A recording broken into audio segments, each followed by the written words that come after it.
চাকরি হারানোর ভয়কে সঙ্গী করে দিন পার করছেন যুক্তরাষ্ট্রের বাজারে পোশাক রপ্তানির উপর নির্ভরশীল এশিয়ার বিভিন্ন দেশের লাখ লাখ পোশাক শ্রমিক। ওয়াশিংটনের জন্য পোশাক তৈরি করে এমন শাস্তির মুখোমুখি তারা। এ তালিকায় অন্যতম দেশ হল কম্বোডিয়া এবং শ্রীলঙ্কা। বিবিসির প্রতিবেদনে উঠে এসেছে এমন তথ্য।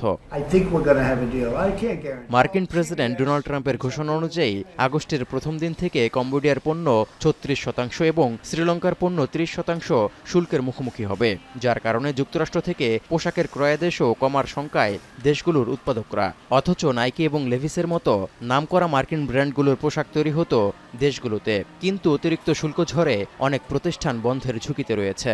Consumption from the US market will decline, so that will be the main impact overall, with overall tariffs increasing in US. And since Sri Lanka's apparels are mainly targeting the US market, that sector will be the most affected. পরিসংখ্যান তথ্য বলছে গত বছর $3 billion বেশি মূল্যের পোশাক রপ্তানি করেছে কম্বোডিয়া, আর দেশটির এই খাতে কাজ করে 9 লাখের বেশি মানুষ। অন্যদিকে যুক্তরাষ্ট্রের বাজারে রপ্তানির উপর নির্ভর করে শ্রীলঙ্কায় কর্মসংস্থান হয়েছে 3.5 লাখের উপরে। এছাড়া ওয়াশিংটনে পোশাক রপ্তানি করে গত বছর কলম্বোর আয় ছিল প্রায় $2 বিলিয়ন।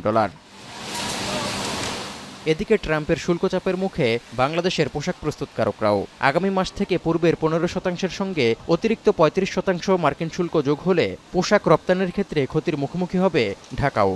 যদিও শুল্ক চাপ কমাতে ওয়াশিংটনের সঙ্গে বাণিজ্য ঘাটতি কমাতে যেমন পদক্ষেপ নিয়েছে, তেমনি চলছে আলোচনাও। Every garment factory owner wanted to now shift to the European market or a newer market. That takes time.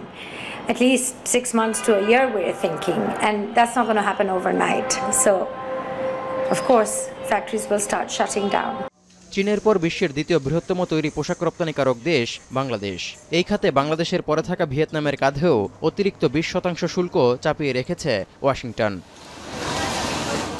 Touhidur Rahman, এখন বিশ্ব। কালার এক্সপার্ট, জর্জ স্যাপ এবং মাইল্ড অন হ্যান্ডস টেকনোলজি সমৃদ্ধ অরিক্স ক্রিস্টাল ওয়াশ, আপনার লন্ড্রি এক্সপার্ট।